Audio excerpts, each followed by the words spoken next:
도움이신 하나님이라는 제목으로 함께 말씀을 나누기를 원합니다. 오늘 시편 121편의 말씀은 여호와께서 우리의 도움이 되신다고 그렇게 말씀하고 있습니다. 어떻게 하나님께서 우리의 도움이 되시고 우리 인생길 여정 가운데 인도하시는 하나님이신지 함께 나누고 은혜 받기를 원합니다. 첫 번째로 나의 도움이신 하나님은 창조하시는 하나님인 것입니다.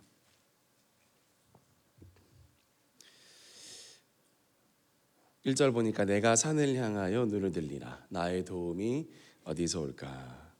먼저 시편 기자는 도움을 간절하게 바라고 있습니다. 눈을 들어서 나의 도움이 어디서 올까 그렇게 도움을 간절히 구하고 있습니다. 우리 인생은 도움을 잘 받아야 됩니다. 그러나 누구에게로부터 도움을 받는가가 중요합니다. 1절은 의문문입니다. 뒤에 물음표가 없지만 물음표가 붙어야 됩니다. 나의 도움이 어디서 올까? 여러분 마음속으로 한번 생각해 보십시오. 여러분의 도움은 어디서 오게 됩니까? 사람 또는 인맥입니까? 아니면 물질입니까? 내 재능과 힘입니까? 아니면 나의 젊음 또는 나의 건강과 나의 자존감 또는 나의 자존심이 나를 도와줍니까? 무엇이 여러분을 도와주고 여러분의 도움이 됩니까? 오늘 1절 말씀 나의 도움이 어디서 올까? 이거를 조금 더 와닿게 표현하면 이런 겁니다. 나의 비빌 언덕은 어디인가? 내가 어디다 비빌 것인가? 저는 비빌 언덕이 없어요. 저는 저를 돕는 사람이 없어요. 저는 외로워요. 이런 말을 우리가 종종 듣습니다. 1절 동일한 말입니다. 나의 도움은 어디서 올까? 요즘 말로 바꾸면 나의 비빌 언덕은 어디인가? 그런데 오늘 시편 기자는 그 물음에 명확하게 이야기하고 있습니다. 2절에 보면요. 나의 도움은 천지를 지으신 여호와에게서로다. 바로 그 답을 찾게 되었습니다. 1절에서 물었고 2절에서 바로 답을 찾았습니다.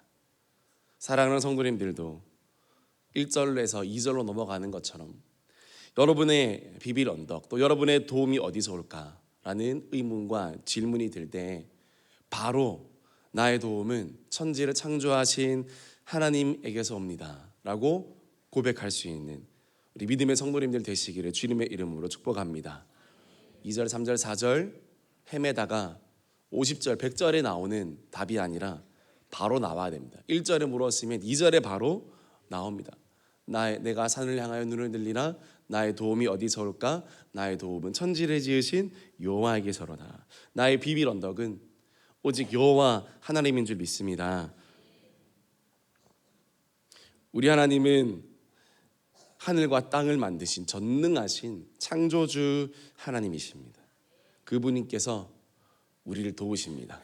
온 달과 별과 온 천지를 만드신 하나님, 창조주 하나님께서 나의 도움이 되신다라는 사실입니다. 이것보다 큰 격려와 위로가 어디에 있겠습니까? 천지를 지으신에서 지으신 시제는요 과거형이 아닙니다.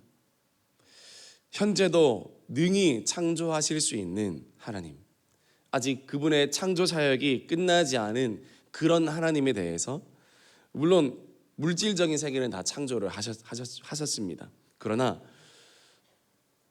하나님께서는 언제든지 새로운 일을 행하실 수 있는 하나님이다. 그런 말입니다. 하나님께서 저와 여러분의 인생 가운데에도 여기 우리는 이제 끝이 났어. 내 인생은 끝이야. 여기까지야. 라고 우리는 생각할지 몰라도 하나님은 더 멋진 계획, 더 놀라운 계획, 아직 우리가 알지 못하는 크고 비밀한 계획을 주님께서는 창조하실 수 있고 또 그 일을 행하실 수 있다라는 사실을 믿으시기를 바랍니다. 현재에도 언제든지 내 삶 가운데 주님께서는 주님의 은혜로 주님의 일들을 창조하시고 일하실 수 있습니다. 그 하나님을 믿는 인생은 날마다 새로운 인생, 날마다 주님의 도움을 더 받는 인생, 날마다 주님의 은혜를 더 깨닫는 인생이 되는 줄 믿으시기를 바랍니다. 그런 창조의 주님을 나의 주님으로 모시고 나의 도움으로 모시고 사는 모든 성도님들 될 수 있기를 주님의 이름으로 축복합니다. 나의 도움이신 하나님, 두 번째는요, 졸지 않으시는 하나님이십니다. 3절에 보면 여호와께서 너를 실족하지 아니하게 하시며 너를 지키시는 이가 졸지 아니하시리로다 라고 이야기하고 있습니다.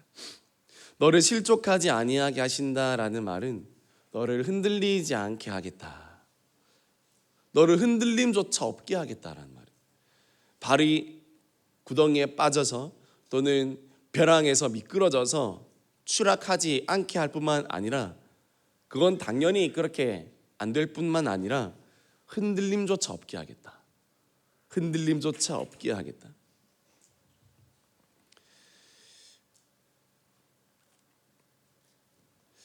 그리고 또 어떻게 지키겠다고 하십니까?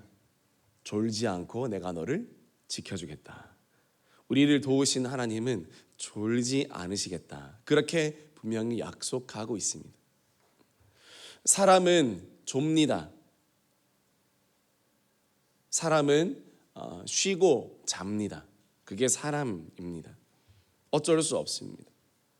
군에 가면 보초를 서지 않습니까? 졸다가 걸리면 어떻게 됩니까? 근무태만으로 혼이 나거나 심하면 영창도 가게 됩니다. 그러나 그럼에도 불구하고 사람들은 졸 수밖에 없습니다. 잘 수밖에 없습니다. 왜냐하면 사람은 유한한 존재이기 때문에 그렇습니다.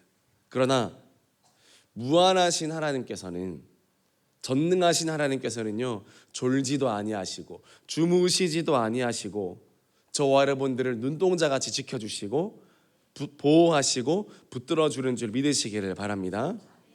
우리 인생의 진정한 파수꾼, 내가 아무리 눈을 뜨고 우리 가정을 지키고 내가 아무리 눈을 뜨고 내 사업장과 우리 교회와 내 자녀를 지킨다 할지라도 우리는 못합니다. 하나님이 해주시지 않으면 못합니다. 주님이 매 순간순간 지켜주시지 않으면 못합니다. 그런데 왜 우리 삶 가운데 주님이 진정한 도움이 되십니까? 우리는 한눈 팔고 우리는 졸고 때로는 우리는 다 볼 수 없지만, 그러나 주님께서는 절대 졸지 않으시고 1분 1초 0.1초도 졸지 않으시고 그분의 의식은 뚜렷하게 저와 여러분의 모든 삶을 구석구석 살피시고 보실 뿐만 아니라 지켜주시고 붙들어 주신다라는 사실입니다. 지난밤에도 하나님께서 우리를 지켜주신 줄 믿으시기를 바랍니다. 이렇게 아마 질문할 겁니다. 하나님은 신이기 때문에 졸지 않는 것은 당연한 거 아닙니까? 그거 너무 쉬운 것 아닙니까? 라고 아마 그렇게 물으실 겁니다. 내가 하나님이어도 저도 졸지 않겠습니다 라고 그렇게 아마 말씀하실 겁니다. 그러나 그렇게 생각하지 마시기 바랍니다. 졸지 아니하시는 하나님의 심정을 헤아려 보시기 바랍니다. 왜 졸지 않을까요? 우리 교회에서 비전 트립을 다녀오면 공항까지 직원분들이 버스 운행을 해주시죠. 비전 트립을 다 마치고 다녀온 사람들은 녹초가 되어서 버스에 오릅니다. 그리고 대구로 내려오는 그 길에서 다 잡니다. 정말 다 잡니다. 오랜 고된 노곤함과 비전 트립의 노곤함으로 인해서 버스에 딱 오면 이제 끝났다라는 생각으로 다 잡니다. 그러나 운전하시는 분은요, 그날 올라와서 다시 내려가는, 인천까지 올라와서 다시 대구까지 내려가는 그 운전하시는 분은 어떻게 될까요? 졸면 될까요? 절대 졸 수 없는 것이죠. 성도님들의 안전과 또 교회의 안전을 위해서 절대 졸 수 없는 것입니다. 뒤에 자녀나 가족을 태우고 운전하시는 우리 아버님들, 아무리 장거리 운전이라 할지라도 어떤 생각으로 졸지 않으십니까? 깊은 밤중에 운전을 하면서 뒤에 자녀들은 새근새근 자고 있습니다. 적막한 고요 가운데 혼자 운전대를 잡고 세상에는 나 혼자만 운전하는 것 같습니다. 그러나 그때라도 운전대를 잡은 아버지는 졸까요? 졸음은 오겠죠. 그러나 졸까요? 졸지 않습니다. 절대 졸 수 없습니다. 왜요? 지켜내야 하기 때문입니다. 예전에 청년들과 몽골 단기 선교를 제가 다녀온 적이 있는데 제가 직접 운전해서 이렇게 갔습니다. 인천공항까지 갔습니다. 그리고 가서 몽골 단기 선교를 가서 다 마치고 돌아오니 주일 새벽 3, 4시쯤이었습니다. 그때 저는 다시 운전대를 잡고 주일이었습니다. 다시 대구로 바로 내려와야 했습니다. 그러나 다른 청년들은 다 잔다 할지라도 저는 절대 잘 수가 없었고 졸 수가 없었습니다. 왜요? 뒤에 청년들이 있고 또 내가 맡아야 할, 책임져야 할 사람들이 있었기 때문이죠. 여러분, 하나님 아버지의 심정은 이것보다 훨씬 더합니다.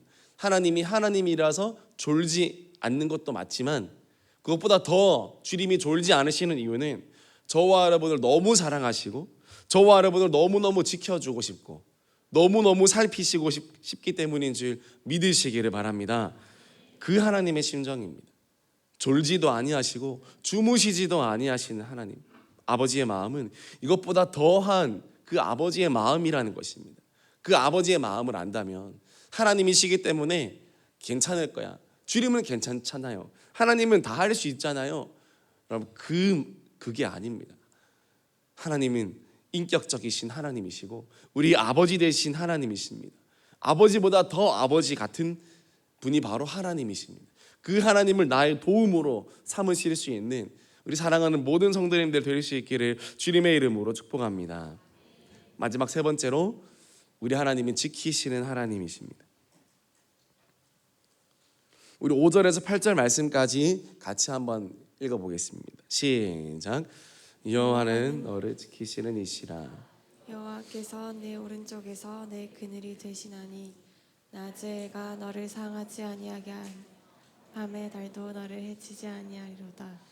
여호와께서 너를 지켜 모든 환난을 면하게 하시며 또 내 영혼을 지키시리로다. 여호와께서 너의 출입을 지금부터 영원까지 지키시리로다. 아멘.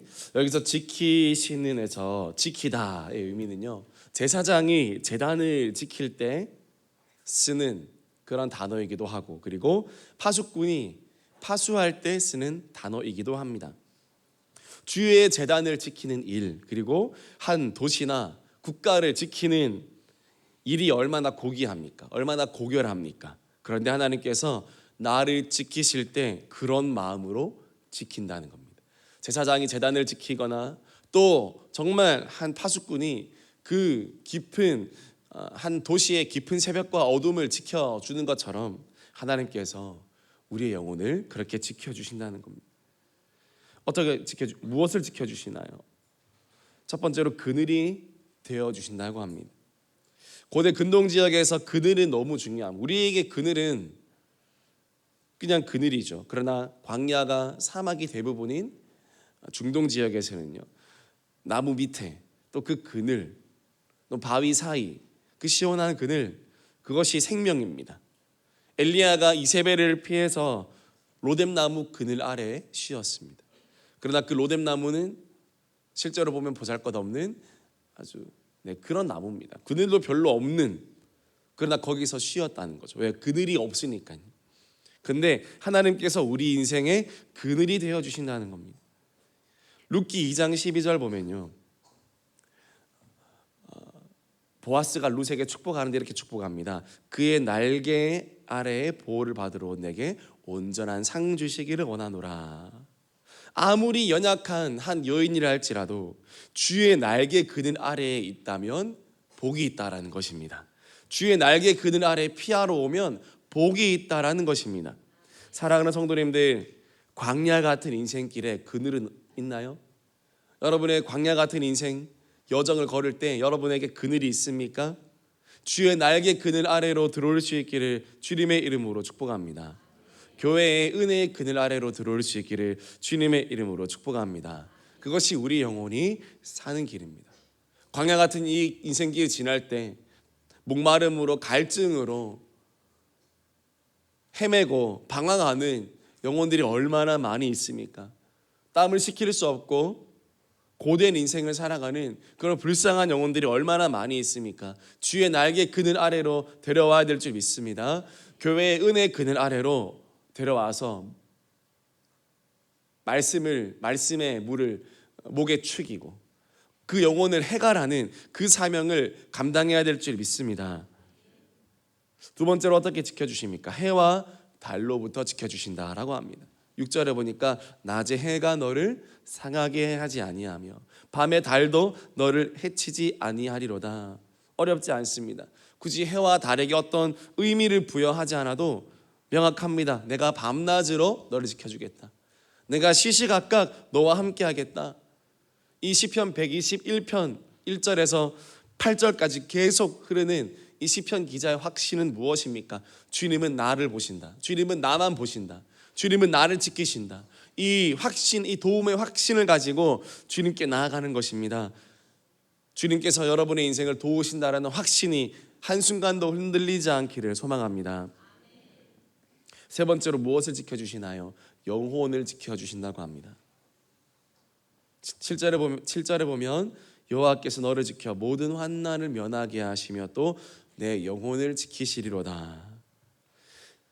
여기서 영혼은요, 우리의 생명, 또 우리의 존재, 우리의 목숨, 우리의 전인을 지켜주시겠다라는 것입니다. 우리 인생 가운데 정말 지켜야 될 게 무엇입니까? 우리 인생 가운데 정말 지켜야 할 거는 돈입니까? 자동차입니까? 내 명품 옷입니까? 친구 관계입니까? 무엇을 지켜야 되겠습니까? 우리 인생 가운데 반드시 지켜져야 되고 또 반드시 지켜야 하는 것은 바로 우리의 영혼인 줄 믿습니다. 가장 소중한 영혼을 지키시기 위해서 예수님께서 이 땅에 오셨고 가장 소중한 영혼을 구원하시기 위해서 예수님께서 십자가에 자신의 생명의 값을 지불하셨습니다. 영혼만큼 소중한 것이 있습니까? 성경 말씀에도 그런 비유가 나오죠. 잃어버린 것을 찾는 비유가 나오죠. 그렇죠? 뭐 드라크마를 찾는 것이죠. 잃어버린 드라크마를 집안을 다 뒤지고 찾고 그 하나를 찾을 때 그 기쁨이 얼마나 큰지 99마리의 양이 있다 하더라도 한 마리의 양이 사라졌을 때 이 목자는 그 한 마리의 양을 찾으러 가는 것을 보게 됩니다. 재산이 많은 아버지께서 막내 그 둘째 아들이 아버지의 자산을 다 가지고 허랑방탕하게 세월을 낭비하면서 그렇게 잃어버린 둘째 아들, 아버지께서 밤낮으로 그 대문가에 서서 그 둘째 아들이 돌아오기만을 기다리는, 그 한 영혼 한 인생이 돌아오기를 기다리는 그 아버지의 심정, 다 하나님 아버지의 마음이지 않습니까? 한 영혼을 기다리는 주님의 마음이지 않습니까? 우리의 영혼을 지켜내야 될 줄 믿습니다. 하나님은 우리의 영혼에 관심이 있는 줄 믿습니다. 그래서 내가 너의 몸을 지키겠다라고 한 게 아니라 내가 너의 영혼을 지켜주겠다, 그렇게 말씀하신 것입니다. 내가 너의, 주일 오후 목사님 말씀하셨죠, 4차원의 영적 세계에 대해서 말씀하셨습니다. 내가 너의 3차원을 지켜주겠다. 내가 너의 눈에 보이는 건강과 돈과 소유를 내가 다 지켜주겠다. 맞습니다. 주님 그거 지켜주십니다. 그러나 그것보다 먼저 지켜져야 되는 게 있습니다. 지켜지는 것도 순서가 있습니다. 바로 우리 영혼입니다. 내 영혼과 내 마음이 주님 앞에 온전히 지켜지고 온전히 주님의 소유가 될 때 내 모든 소유도 주님의 소유가 되고 안전하고 가장 잘 되고 주님께서 붙들어 주시는 줄 믿으시기를 바랍니다. 시편 121편에서 10장 정도 더 뒤로 가면 시편 131편이 나옵니다. 여기에 이런 말씀이 있습니다. 우리 시편 131편 2절 말씀 우리 함께 읽어보겠습니다. 시작. 실로 내가 고요하고 평온하게 하기를 젖된 아이가 그의 어머니 품에 있음 같게 하였나니 내 영혼이 젖된 아이와 같도다. 아멘. 우리의 영혼에 대해서 이야기하고 있죠. 내 영혼으로 고요하고 평온하게 하기를 어떻게 하라 합니까? 젖된 아이가 그의 어머니 품에 있음 같게 하였나니 내 영혼이 젖된 아이와 같도다. 사랑하는 성도님들, 어린 아기가요 언제 젖을 뗍니까? 언제 물고 있던 그 젖을 이 아기가 뗄까요? 엄마 젖을 풍족히 먹었을 때 젖을 뗍니다. 그제서야 새근새근 잠이 듭니다. 불안하고 배고프면요 끝까지 엄마 젖에서 자기 입을 떼지 않습니다.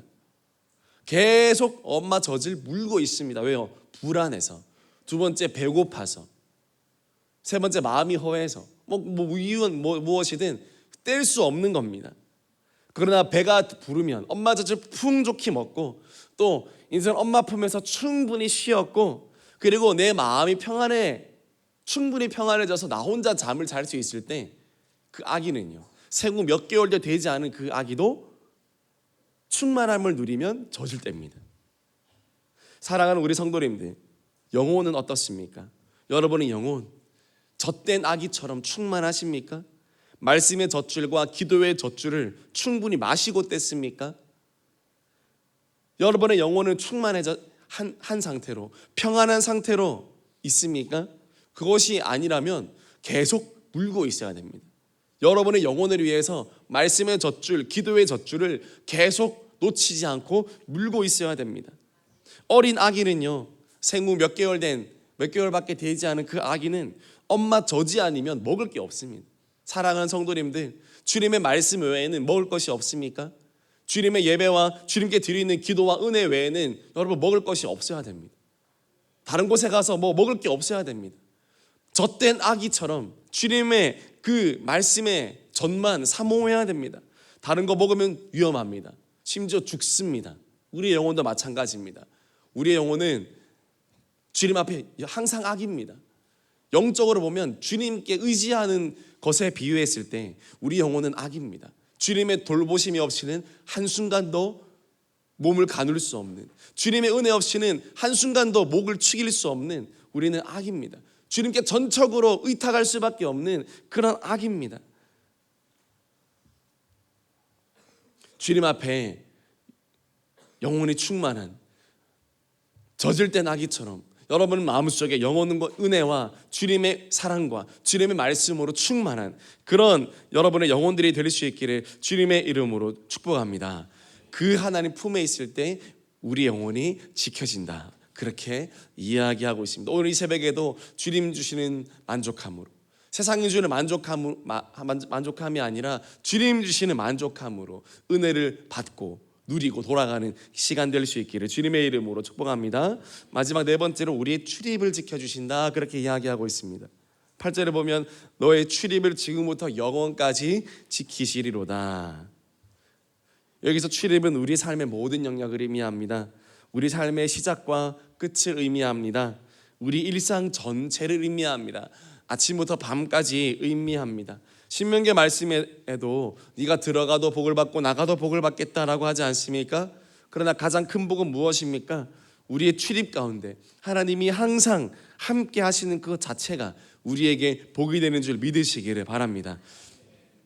말씀 마무리하겠습니다. 시편 121편, 오늘 우리가 본 이 말씀은 유명한 말씀이죠. 순례자의 노래입니다. 한 사람이요 자기 집에서 교회까지 주님의 예루살렘 성전까지 가는 그 여정에서 기록한 글입니다. 그러면서 얼마나 옛날에는 성전까지 올 때 길이 멀었습니까? 며칠 몇 날씩 걸어와야 되지 않습니까? 산도 건너야 되고 강도 건너고 골짜기도 건너가야 됐습니다. 그래서 1절부터 어떻게 합니까? 내가 성전을 가야 되는데 저 산 너머 있는 겁니다. 그러니까 눈을 들어 산을 보면서 보는 거죠. 내가 주님의 성전에 지금 가야 되는데 주님, 저의 도움이 어디서 오겠습니까? 주님께서 나의 도움이 되신 줄 믿습니다. 저희 출입을 지켜주시고, 제가 밤낮으로 걸어야 되는데 해도 그리고 달도 나를 해치 못하고 상치 못하고 지켜줄 줄 믿습니다. 주님, 주님의 성전까지 이르는데 내 영혼을 지켜주십시오. 내 영혼과 함께 해주십시오. 주님의 얼굴을 뵐 때까지 나와 함께 해주십시오. 그런 기도를 이 시편 기자가 지금 하고 있는 것입니다. 단순히 성전을 향해 가는 여정뿐이겠습니까? 우리가 주님 나라 가는 인생의 여정 가운데도, 또 저 천성을 향해 가는 인생의 여정 가운데서도 주님의 도우심이 한순간 한순간 저와 여러분 가운데 함께 하시는 줄 믿으시기를 바랍니다. 우리 여정 가운데 주님께서 항상 도우시고 붙드시는 하나님이신 줄 믿으시기를 바랍니다. 이때까지 여러분이 도움 삼고 있었던 것들이 있었다면, 세상의 것들이 있었다면, 그것이 무엇이든지 있었다면 다시 한번 정리하시고 이 시간 이 새벽에 기도하실 때 주님만 나의 도움으로 삼겠습니다. 주님만 나의 도움으로 삼겠습니다. 결단하고 정말 하나님이 여러분의 도우심이 되는 그런 이 새벽이 될 수 있기를 주님의 이름으로 축복합니다. 우리 같이 기도하겠습니다.